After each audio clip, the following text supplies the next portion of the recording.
Рахмат. Урматтуу мекендештер, биздин Кыргыздын дагы бир чыган кызы Венера Касымова, жаш саясатчылардын атынан.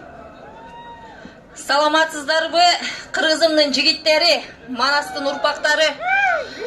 Бүгүнкү кайдыгер эмес болуп келгениңиздерге чексиз шүгүр. Баарыбыз акыйкат үчүн келдик. Бир Жапаров үчүн келдим деп мен айта албайм. Мен акыйкат үчүн келдим. Бирок акыйкат через Жапаров болуп калды да. Эгерде акыйкат орногон болсо, Жапаров өзү эле акталып чыгат. Сапарали чек ара боюнча камалып турат.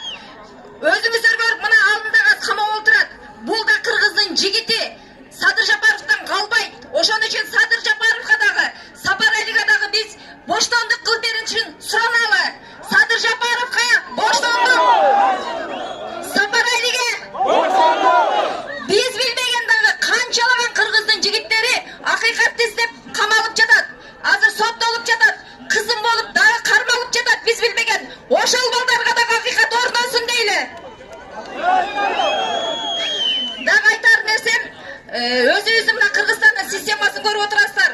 Келген президентти иштетпей, элге дагы угуздурбай, ортодогу 120 аты булгангандар бар жок нерсени кылып отурат. 2005-жылы да 2010-жылы ушулар аткарган бүт нерсени. Бирок ошол мезгилдеги президенттер өзүнүн укугун, өзүнүн ишин аткара албай кетти. Азыр эл президент менен, урматтуу президент Сооронбай Шарипович, эл сизди угуп, сизге келди. Эл сиз менен экенин унутпаңыз. Ошон үчүн жаныңыздардагы 120 багыл сизге кыяматтык кылып жаткан иштеген адамдарыңыздарды тандап алсаңыз, жоопко тартсаңыз, акыйкатты орнотосуз деген үмүттөмүн.